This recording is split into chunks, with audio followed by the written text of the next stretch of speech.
آپ صلی اللہ علیہ وآلہ وسلم نے فرمایا جب رمضان مبارک کا مہینہ آتا ہے تو آسمان کے دروازے کھول دیے جاتے ہیں. دوسرے طریق میں آیا ہے جنت کے دروازے کھول دیے جاتے ہیں. تیسرے طریق میں آیا ہے رحمت کے دروازے کھول دیے جاتے ہیں. یہ سارے الفاظ بخاری اور مسلم میں ہیں. اور پھر ساتھ ہی الفاظ ہیں کہ جہنم کے دروازے، آگ کے دروازے بند کر دیے جاتے ہیں اور شیاطین جکڑ دیے جاتے ہیں. اچھا، یہ آیا کہ شیاطین جو ہے وہ قید کر، اکثر لوگ سوال کر رہے ہوتے ہیں جی اگر شیاطین قید کر دیے جاتے ہیں پھر بھی چند لوگ ہیں جو نماز نہیں پڑھ رہے، چند نہیں اکثر لوگ نہیں پڑھ رہے ہوتے پھر بھی. تو میرے بھائی 11 مہینے تک جب شیطان نے پیڈل مارا ہے آپ کی سائیکل کو، اس کے بعد 1 مہینے نہ بھی مارے وہ، پھر بھی تھوڑی دور تک تو یہ معاملات چلیں گے نا. پھر سب سے بڑی چیز نفس ہے انسان کا، وہ ساتھ لگا ہوا. یہ سرکش شیاطین، بڑے بڑے شیاطین جو ہے وہ کر دیے جاتے ہیں. باقی جو انسان کے ساتھ شیاطین چھوٹے موٹے لگے وہ تو چلتے رہیں گے. اللہ تعالیٰ کی طرف سے خاص مدد آ جاتی ہے. باقی جڑے تھے پیڑے وہ کعبے بھی پیڑے. اگر کسی نے اپنی اصلاح خود نہیں کرنی ہے تو اس کی رمضان میں کوئی اصلاح نہیں ہونی ہے. اللہ تعالیٰ کی طرف سے ایک مدد مل جاتی ہے. اصل جو مسئلہ ہے وہ نفس کا ہے کہ انسان خود فیصلہ کرے کہ میں نے اللہ کے لیے کچھ کرنا ہے، تب فائدہ ہوگا. تیسری حدیث جامعہ ترمذی، سنن ابن ماجہ میں ہے اور صحیح سند کے ساتھ مسند احمد میں ہے اور مشکات میں آپ کو 1960 کے فٹ نوٹ پہ اور 1961 میں مل جائے گی. آپ صلی اللہ علیہ وآلہ وسلم نے فرمایا رمضان میں آسمان کے دروازے کھول دیے جاتے ہیں، آگ کے دروازے بند کر دیے جاتے ہیں، تمام سرکش شیاطین جکڑ دیے جاتے. اس میں الفاظ آگے سرکش، بخاری مسلم میں سرکش نہیں تھا. اس سے پتا چلا کہ خاص شیاطین جو بڑے ہیں وہ جکڑے جاتے ہیں.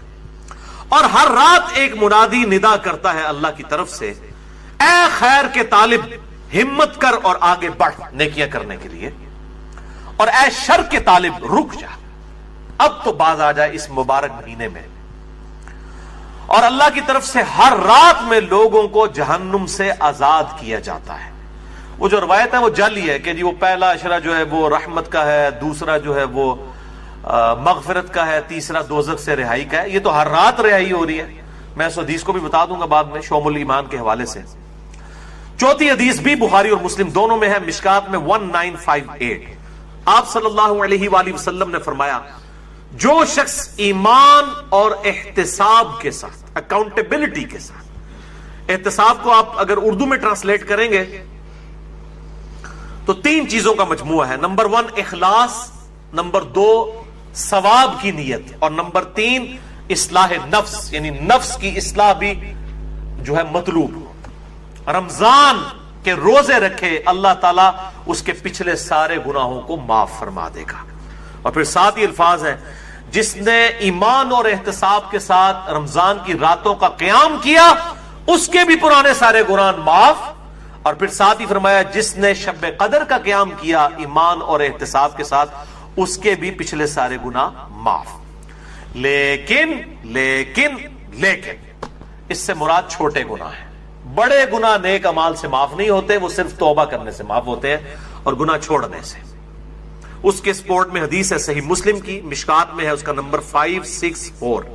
آپ صلی اللہ علیہ وآلہ وسلم نے فرمایا اگر بڑے بڑے گناہوں سے بچا جائے تو 5 نمازیں، ایک نماز سے دوسری نماز تک، ایک جمعے سے دوسرا جمعہ اور ایک رمضان سے دوسرا رمضان درمیان کے گناہوں کا کفارہ ہے اگر بڑے گناہوں سے بچا جائے. تو نماز چھوڑنا تو خود بڑا گناہ ہے. یہ نہیں ہے کہ ایک جمعہ پڑھ لیا پھر اگلا جمعہ پڑھا پچھلے ساری معاف، نہیں، کبیرہ گناہوں سے بچا جائے. صحیح مسلم میں حدیث ہے، مشکات میں 569 اس کا نمبر ہے کہ بندے کے کفر اور اسلام کے درمیان فرق نماز ہے. تو نماز چھوڑنے سے تو بڑا کوئی گناہ نہیں ہے. تو ایک نماز سے دوسرا نماز کے درمیان گناہوں کا کفارہ بھی تب بنے گا جب دوسری نماز پڑھی جائے گی.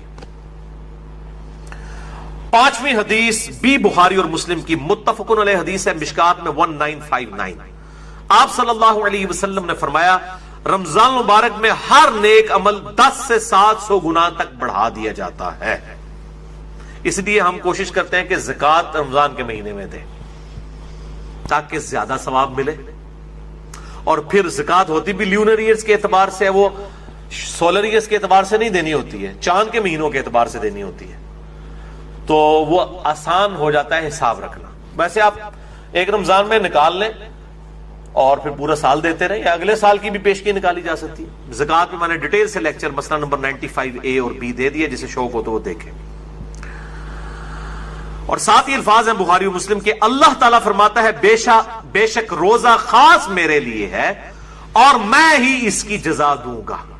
باقی نیکیوں کا تو پتہ چل جاتا ہے، روزہ انسان اور اس کے رب کے درمیان ایک راز ہے، اگر کسی شخص نے خود نہیں بتایا تو وہ چھپ کر کھا پی لے تو پتہ نہیں چلے گا۔ تو اللہ تعالیٰ ہمارا یہ میرے اور میرے بندے کے درمیان چونکہ خاص عبادت ہے، خاص میرے لیے ہے، میں اس کی جزا دوں گا۔ اور پھر ساتھ الفاظ ہیں، میرا بندہ اپنی خواہش اور کھانے کو میری وجہ سے ترک کرتا ہے۔ روزہ دار کے لیے 2 خوشیاں ہیں، پہلی خوشی افطار کے وقت اور دوسری خوشی اس وقت جب وہ اپنے رب سے ملاقات کرے گا انشاءاللہ۔ اور پھر ساتھ ہی الفاظ ہیں، روزہ دار کی منہ کی بو اللہ تعالیٰ کو کستوری کی خوشبو سے بھی بڑھ کر عزیز ہے۔ پھر ساتھ ہی الفاظ ہیں، روزہ ڈھال ہے، یعنی ایک ڈھال ہے گناہوں سے بچنے کی۔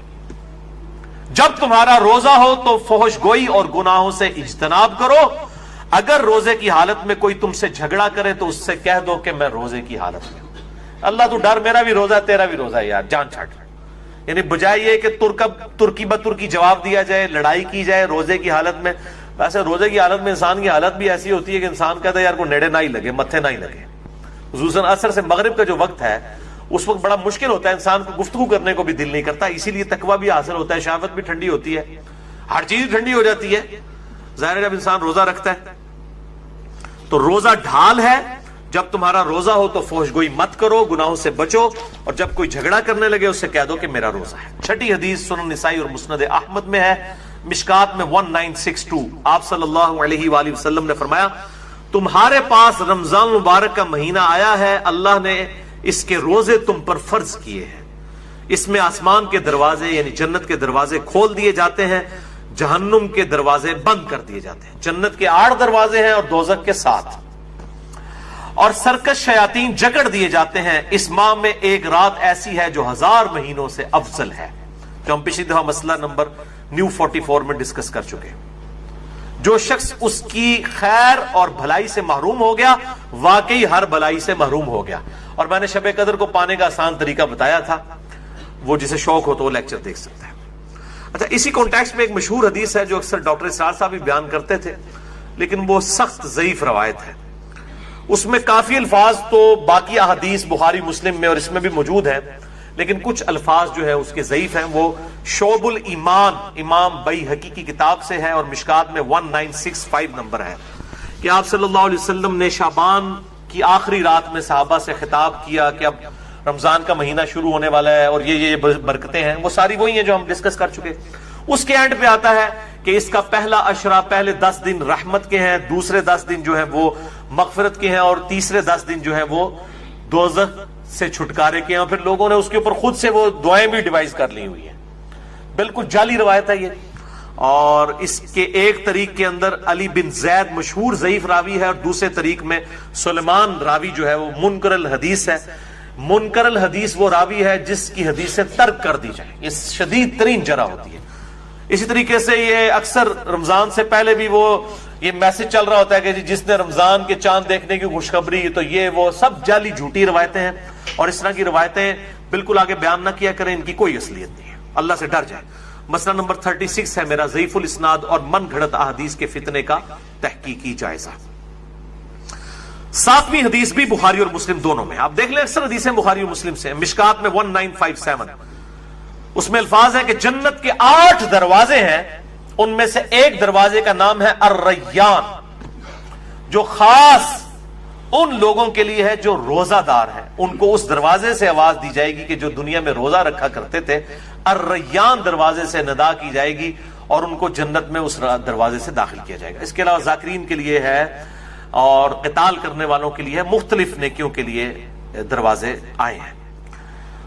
الم تر کیف فعل ربک باصحاب الفیل، کیا تم نے نہیں دیکھا کہ تمہارے رب نے ہاتھی والوں کے ساتھ کیا سلوک کیا؟ الم یجعل کیدہم فی تضلیل، کیا اللہ نے ان کے مکر و فریب کو ناکام نہیں کر دیا؟ کتنے کر و فر کے ساتھ وہ بادشاہ آیا تھا کہ میں کعبے کو ڈھانے جا رہا ہوں، پھر بدماشی اس نے کی جو عبد المطلب تھے نبی علیہ السلام کے دادا، وہ خانہ کعبے کے اس وقت سردار تھے، یعنی مکے کے، ان کے اونٹ بھی ہانک کے لے گیا، تو یہ پھر گئے جا کے اونٹ واپس لیے، تو اس نے کہا اونٹ تو لینے آئے ہو تو کعبہ، میں تو کعبہ گرانے کے لیے، ان کا کعبہ جس کا ہے وہ اس کی حفاظت کرے گا۔ یعنی عبد المطلب کا جو یقین تھا نا کعبے کے بارے میں، وہ آج کی سعودی حکومت کا نہیں ہے، یہ میں آپ کو یہ بتانا چاہ رہا ہوں۔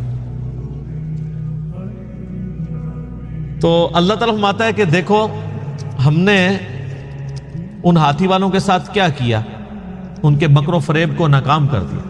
وَأَرْسَلَ عَلَيْهِمْ طَيْرًا أَبَابِيلَ، اور ہم نے بھیج دیے ان پر پرندے، غولوں کے غول، تَرْمِيهِمْ بِحِجَارَةٍ مِّن سِجِّيلٍ، جو ان پہ رمی کرتے تھے، برساتے تھے ان پہ پتھر، کنکریاں، چھوٹے چھوٹے پتھر کی کنکریاں اوپر سے پھینک، بعد انہوں نے پھینکے ہی ہے، ظاہر ہے انہوں نے کوئی گنیں نہیں تھی اٹھائی نہیں، اتنی بلندی سے اگر چھوٹا سا پتھر بھی پھینک دیا جائے تو سر وہ آپ کو پتا ہے، آپ کو آج سائنس بتائے گی نا کہ ہر سیکنڈ میں 9.8 میٹر پر سیکنڈ کی رفتار اس میں ایڈ ہوگی، ویلوسٹی جو گریویٹیشنل ایکسلریشن ہے۔ تو سر آپ اتنی سی بھی چیز اگر آپ بلندی سے پھینک دیں اور ہر سیکنڈ میں اس کی رفتار 9.8 میٹر فی سیکنڈ ایڈ ہوتی انڈر گریوٹی کہاں سے کہاں آ جائے۔ آپ کو میں بتاؤں، یہ جو میزائل ٹیکنالوجی ہے نا، میزائل میں دو چیزیں ہوتی ہیں نا، ایک اگلا حصہ اس کا ہوتا ہے جو میزائل والا جس میں وار ہیڈ ہوتا ہے، اور ایک پیچھے والا حصہ ہے جس کو راکٹ کہا جاتا ہے۔ راکٹ جو ہے وہ 40 سے 45 سیکنڈ کے بعد الگ ہو جاتا ہے میزائل سے۔ 45 سیکنڈ کتنے ہوتے ہیں، لیکن وہ اس کو اتنا ایکسلریشن دے دیتا ہے کہ اس کے بعد وہ 800 900 2000 کلومیٹر تک بھی چلا جاتا ہے۔ یہ جب میزائل فائر ہو رہے ہوتے ہیں، آپ ذرا دیکھیں تو آپ کے سامنے موٹر لگ ہوتی نظر آئے گی، اور اس کے بعد وہ جا کے کتنا دور گرتا ہے، اتنا اس کو تھرسٹ مل جاتی ہے، کیونکہ وہ پھر ریئر ایٹماسفیئر میں اوپر چلے جاتے ہیں۔ اوپر جا کے ریئر ایٹماسفیئر میں ایئر کی فرکشن بہت کم ہوتی ہے، کیونکہ یہ ساری ڈینسٹی تو 50 کلومیٹر کے اندر ہی ہے نا، اوپر اگر آپ چلے جائیں تو آلموسٹ خلا ہی ہے 50 کلومیٹر کے بعد، تو وہاں پہ ریزسٹنس تو کوئی نہیں ہے۔ پھر وہ جاتا ہے، پھر جب اس کے بعد وہ یعنی اپنا پروجیکٹائل بناتے ہوئے جب یوں واپس، کوئی بھی چیز آپ پھینکیں گے ایک خاص ہائٹ پہ جا کے اس نے واپس آنا ہے، وہ جب واپس آتا ہے نا تو وہ زمین کی قوت کشش ثقل کی وجہ سے آتا ہے، تو وہ پھر اس کی رفتار صرف 5000 کلومیٹر پر آور بھی ہو جاتی ہے جا کے، صرف انڈر گریوٹی۔ تو گولی کی رفتار تو بہت تھوڑی ہے، 60 کلومیٹر، اور وہ 5000۔ تو یہ تو آپ دیکھ لیں کہ ایک کنکری اگر آپ 8 یا 10 کلومیٹر سے پھینکے تو وہ گولی ہے، کوئی چیز اس کے سامنے نہیں رکے گی۔ تو اللہ تعالیٰ ماتا ہے وہ برساتے رہے اللہ کے حکم سے کنکریاں، فَجَعَلَهُمْ كَعَصْفٍ مَأْكُولٍ، اور انہوں نے کھائے ہوئے بھوسے کی طرح کر دیا ہاتھیوں کو۔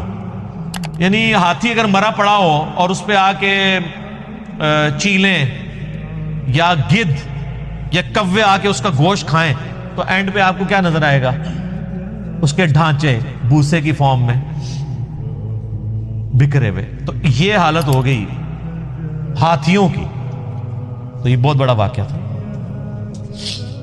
اور دوسری صورت میں اللہ تعالیٰ نے قریش مکہ پہ اپنا ایک تو یہ احسان جتایا کہ تمہیں ابراہ کے لشکر سے پناہ دی، دوسرا احسان اسپیسیفکلی قریش کو، ظاہر ہے قریش کو اللہ تعالیٰ نے اب قیامت تک کے لیے چن لیا ہے، جیسے اللہ تعالیٰ نے بنی اسرائیل کو چنا تھا، انی فضلتکم علی العالمین، یا بنی اسرائیل اذکروا نعمتی التی انعمت علیکم، اے بنی اسرائیل اس نعمت کو یاد کرو جو ہم نے تم پہ کی، وَأَنِّي فَضَّلْتُكُمْ عَلَى الْعَالَمِينَ، اور تمہیں تمام جہان والوں پہ فضیلت دی۔ بعد میں پھر اللہ نے بنو اسماعیل کو، قریش کو، حضرت ابراہیم کے دوسرے بیٹے کی اولاد کو، بنو اسماعیل کو فضیلت دی، تو وہ قریش تھے۔ تو اب قریش مکہ کی طرف نبی علیہ السلام کی بعثت خاصہ تھی، بعثت عامہ تو پوری انسانیت کے لیے، وَمَا أَرْسَلْنَاكَ إِلَّا كَافَّةً لِلنَّاسِ بَشِيرًا وَنَذِيرًا، لیکن بعثت خاصہ جو ہے وہ قریش کی طرف تھی، عرب کے لوگوں کی طرف۔ تو ظاہر قریش نے ہی دعوت قبول کرنی تھی تو دنیا کو تل پٹ کرنا تھا، تو اللہ نے قریش کے لوگوں کو اپنا احسان یاد کروایا، لِإِيلَافِ قریش. اور یہ دیکھیں قریش کا قبیلہ واحد قبیلہ ہے جس کا نام قرآن میں آیا ہے. ویسے ساڑھے فرحان صاحب بھی قریشی نے. تو اللہ تعالیٰ نے فرمایا کہ لِإِيلَافِ قریش، بسبب اس کے کہ اللہ نے الفت پیدا کر دی قریش کے دل میں، محبت ڈال دی قریش کے دل میں. ایلافہم رحلۃ الشتاء والصیف، الفت کس چیز کی؟ تجارتی سفر کی، سردیوں کے موسم میں بھی اور گرمیوں کے موسم میں. ہمارے جو آج کل کے قریشی ہیں تو اے سی سے ہی باہر نہیں نکلتے. یہ ان قریش کے لوگوں کی بات ہو رہی ہے کہ اللہ نے کہا ہم نے ٹف ماحول کا تمہیں عادی کر دیا اور تمہارے دل میں محبت رکھ دی ہے سفر کی، ریگستانی سفر جو دنیا کا مشکل ترین کام ہے. تو یہ اللہ نے تمہارے دل میں ایسی محبت ڈالی ہے کہ تم اتنا مشکل کام کرنے کے لیے بھی تیار ہو جاتے ہو، کتنا لمبا لمبا سفر کرتے ہو، سردیوں میں بھی گرمیوں میں بھی. اور کس لیے کرتے ہو؟ پیٹ کے لیے ہی. تجارت کرتے تھے. ظاہر ہے عرب کے اندر تو کچھ بھی نہیں اگتا تھا. یہاں ہندوستان سے جو مسالہ جات پہنچتے تھے وہ آ کے عرب کے بارڈر کے اوپر آتے تھے، وہاں سے وہ اٹھا کے یمن میں اور یعنی شام کے اندر لے کے جایا کرتے تھے. یہ ان کی تجارت ہوا کرتی تھی.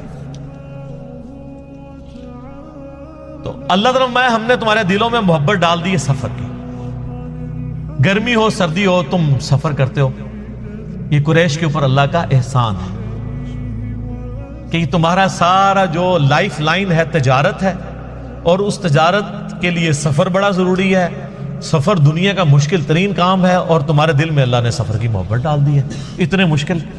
اور یہ سر ان کی ایک عادت تھی جو اللہ نے پھر یوٹیلائز کی ہے. سر اتنے ٹف ماحول کے عادی لوگ ہی تھے جنہوں نے رومن اور پرشین امپائر پھر الٹی ہے، لیکن ان کو اپنی یہ خوبی پتہ نہیں تھی. دو خوبیاں تھیں ان کے اندر، ایک ٹف ماحول کے عادی تھے اور دوسرا یہ کہ جب زبان دے دیتے تھے نا پھر گردن ہی کٹتی تھی، پیچھے نہیں ہٹتے تھے. اس لیے آپ دیکھ لیں قریش مکہ میں کوئی منافق نہیں تھا. ابو جہل تھا تو منافق نہیں ہوا، وہ سامنے آگے لڑا، اس نے کہا لڑوں گا مر جاؤں. ایون گردن کاٹنے لگے، اس نے کہا نیچے سے کاٹنا، پتہ لگے کسی سردار کی گردن ہے. یعنی وہ اپنے باطل دین کے اوپر بھی بڑے محکم ہوتے تھے. اور جو رسول اللہ کے ساتھ اٹیچ ہوئے ہیں مکے کے لوگ، وہ آپ دیکھ لیں پھر کتنے پیشن کے ساتھ ہیں. اور جو فتح مکہ کے بعد مسلمان ہوئے ہیں وہ بھی لوگ جب پکے مسلمان ہوئے ہیں تو پھر آپ دیکھ لیں کہ ان لوگوں نے کتنی قربانیاں دی ہیں، اسلام کے لیے قربانیاں دی ہیں. تو اور دو ان کے اندر خامیاں تھیں. ایک تھی طوائف الملوکی، آپس میں لڑتے رہنا. بہادر تھے لیکن دو بہادر بھائی آپس میں لڑتے رہے تو تیسری جگہ کیا وہ فتح کریں گے. اور دوسرا چٹے ان پڑھ، جاہل، امی. اللہ نے یہ دو خامیاں ان کی دور کر دی. ان کے اندر اتفاق پیدا کر دیا. نبی علیہ السلام کی شکل میں ان کو ایک لیڈر دیا جس نے عرب کے لوگوں کو ایک جھنڈے کے نیچے جمع کر دیا. پھر سر دنیا کی کوئی پاور ان کا مقابلہ نہیں کر سکتی تھی. اگرچہ ان کے پاس اسلحہ نہیں تھا لیکن انہوں نے رومن اور پرشین امپائر سے ان کا اسلحہ چھین کے ان کو گرا دیا. ٹف ماحول کے عادی تھے.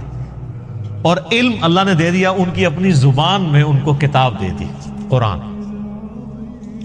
تو وہ لوگ جو ان کو امی اور جاہل کہا کرتے تھے، یہودی اور عیسائی، سر جس نے سورہ نساء، سورہ المائدہ، سورہ بقرہ پڑھی ہوئی ہے، سورہ آل عمران، اس کے سامنے کون سا یہودی پادری اور عیسائی پادری ٹھہر سکتا ہے دلائل میں، اور جبکہ اس کی اپنی زبان میں ہو اور عرب کے لوگوں نے وہ رٹی ہوئی ہو کتاب. علم اتنا محکم دیا کہ کوئی ان کے سامنے ٹھہر نہیں سکتا تھا. سر نجاشی کے دربار میں حضرت جعفر طیار نے صرف سورہ مریم ہی تلاوت کی تھی نا تو سب کے اوپر سکتہ طاری ہو گیا تھا. کو حضرت جعفر نے کوئی تقریر تو نہیں یاد کی ہوئی تھی. سورہ مریم تھی جس میں بتایا گیا کہ بھئی عیسیٰ بن مریم کا سٹیٹس یہ ہے، یہ عقیدہ ہونا چاہیے. تو پھر نجاشی نے بھی ایک تنکا اٹھا کے کہا تھا کہ عیسیٰ اس تنکے سے بھی زیادہ نہیں ہے جتنا اس نے بیان کیا، یعنی منون اتنا ہی ہے، یہ تنکے جتنے بھی ایڈیشن نہیں ان میں کی جا سکتی. اللہ کے بندے ہیں. تو یہ اللہ تبارک و تعالیٰ نے قریش کے لوگوں کے اندر خوبی رکھی تھی. تو اللہ تعالیٰ نے ان کو پھر یہ اس چیز احسان جتایا ہے اپنا کہ دیکھو الفت پیدا کر دی ہے سفر کی کہ تم سفر اختیار کرتے ہو. تو اب پھر اس کا تقاضا کیا ہے؟ فَلْيَعْبُدُوا رَبَّ هَذَا الْبَيْتِ. جس گھر کا کھانا کھا رہے ہو، بیت اللہ کے نام کے اوپر قریش کے لوگ پورے عرب کے اندر ان کا ایک ٹیکا تھا، چودھری تھے یہ. ہر قافلہ لوٹا جاتا تھا، قریش کا قافلہ کوئی نہیں لوٹتا تھا. وہ کہتے تھے کہ یہ تو کعبے کے متولی ہیں. ٹھیک ہے. اور یہ بھی ان کو ڈر لگا ہوتا تھا کہ کعبے میں 360 بت رکھے ہوئے ہیں، اگر ہم ان کے ساتھ اینکی پینکی کی ہمارا بت ہی اٹھا کے پرے پھینک دیں گے. تو وہ بھی ان کو خطرہ رہتا تھا دوسرے قبیلوں کے. تو قریش کے لوگ بآسانی گرمی سردی سفر کرتے تھے ریگستان کا، اور بغیر کسی ڈر کے. دوسرا کوئی قافلہ بچتا نہیں تھا اور ان کے قافلے کو وہ ہاتھ نہیں ڈالتا تھا. ڈاکو تھے نا، وہ پتہ لٹیرے عرب کے لوگ، ان کا گزر بسر ہی اس طرح ہوتا تھا قافلوں کو لوٹ کے. ظاہر ہے جب وہاں پہ کوئی اناج بھی نہیں اگنی، کوئی معدنیات بھی نہیں ہے، تیل بھی تو ابھی آگے دریافت ہوا ہے نا، تو بیچارے کھائے بھی کہاں سے؟ اسی طریقے سے ہی کرتے تھے وہ. تو قریش کے لوگ تجارت کرتے تھے اور ان کو پروٹیکشن ہوتی تھی کعبے کی وجہ سے. خانہ کعبے کے نام کا وہ کھانا کھا رہے ہوتے تھے اپنی تجارت. تو اللہ نے فرمایا تو یہ صرف کھان پینے والے کام جو کیا ہوا ہے، فَلْيَعْبُدُوا رَبَّ هَذَا الْبَيْتِ. تو عبادت بھی کرو نا اسی گھر والے رب جس کا یہ گھر ہے، اس رب کی. ساتھ بت کیوں رکھے ہوئے ہیں، شرکا کیوں شریک کیے ہوئے ہیں؟ اس رب کی عبادت کرو جس کا یہ گھر ہے کعبۃ اللہ.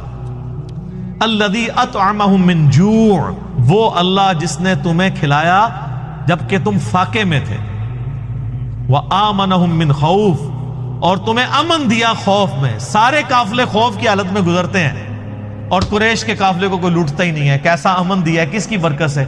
کعبے کی برکت سے.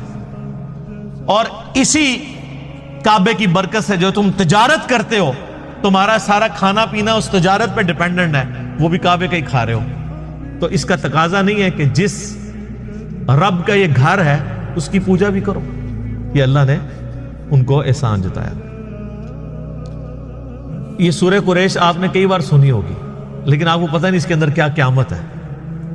یہ قرآن کی وہ سورت ہے، میں جتنی بار پڑھتا ہوں نا میرے پہ وجد طاری ہو جاتا ہے. میں اس زمانے میں پہنچ جاتا ہوں کہ کس لیول پہ جا کے اللہ تعالیٰ نے اس قوم کو، جن میں قریش کے اندر ہی پیغمبر کو بھیجا ہے، اور اس قریش کی قوم کو اللہ نے تیار کیا ہے دنیا کی امامت کے لیے. اس ایک چھوٹی سی صورت میں آپ دیکھ لیں، اللہ تعالیٰ نے پوری کی پوری ان کی ہسٹری لپیٹ دی ہے. کیا سوز و گداز ہے. یہ تو قریش کے لوگ جب یہ صورت سنتے تھے تو پھر ان کی چیخیں نکلتی تھی کہ اللہ ڈائریکٹ ہم سے مخاطب ہو رہا ہے کہ دیکھو تمہیں اللہ تعالیٰ نے دنیا کی امامت کے لیے اٹھا لیا ہے. اس گھر کی وجہ سے سب کچھ کرتے تھے. اب وقت آ گیا کہ تم ہمارے پیغمبر کے ساتھ ملو، ان پہ ایمان لے کر آؤ اور خالص توحید کے ساتھ اللہ تعالیٰ کی عبادت کرو. تو دنیا میں پھر اللہ تمہیں امام بنائے گا. پھر امام بنایا نا قریش کے لوگوں کو. ایمان تو آخر میں لے کے آئے ہیں، کچھ لوگ شروع میں آ گئے، لیکن پھر حق ادا کیا ہے، اس میں کوئی شک نہیں ہے. تو یہ جناب سورہ قریش ہے. ہمارے جو قاری حضرات ہیں انہوں نے یہ دو صورتیں رٹی ہوئی ہیں. ہر دوسری نماز میں علم ترى کیف فعل، پہلی رکعت ہی پڑھتے ہیں، دوسری رکعت ہی کے پڑھتے ہیں لإیلاف قریش. اس قاری سے پوچھا جائے یہ جو تو پڑھ رہا ہے اس کا مطلب تجھے پتہ ہے کیا ہے؟ لإیلاف قریش ایلافہم رحلۃ الشتاء والصیف. کیا قیامت مضمر ہے، کیا سوز و گداز ہے اس صورت کے اندر. ایک یہ صورت ہے اور دوسری انشاءاللہ اگلی دفعہ آئے گی اذا جاء نصر اللہ والفتح، جس میں نبی علیہ السلام کی وفات کی خبر اللہ تعالیٰ نے دے دی کہ اب نبی نے اپنا کام پورا کر دیا ہے اور لوگ گروہ در گروہ دین میں داخل ہو رہے ہیں. اب نبی علیہ السلام کی دنیا سے رخصت کا وقت. یہ دو صورتیں انتہائی سوز و گداز والی صورتیں، لیکن اس کے لیے جسے اسلامک ہسٹری پتہ ہے، جسے پتہ ہے کہ یہ دعوت کیسے اٹھی ہے اور چھا گئی ہے پوری دنیا کے اوپر، گراس روٹ لیول سے اٹھ کے چند لوگوں کے ذریعے اللہ تعالیٰ نے پوری دنیا کے اندر تبدیلی لے کے آئے. اگلی دفعہ انشاءاللہ آخری کلاس ہوگی ہماری، امید ہے انشاءاللہ. اللہ تعالیٰ سے دعا ہے جو حق بات میں نے کہی اللہ تعالیٰ ہمارے دلوں میں راسخ فرمائے. اگر جذبات میں میرے منہ سے کوئی غلط بات نکل گئی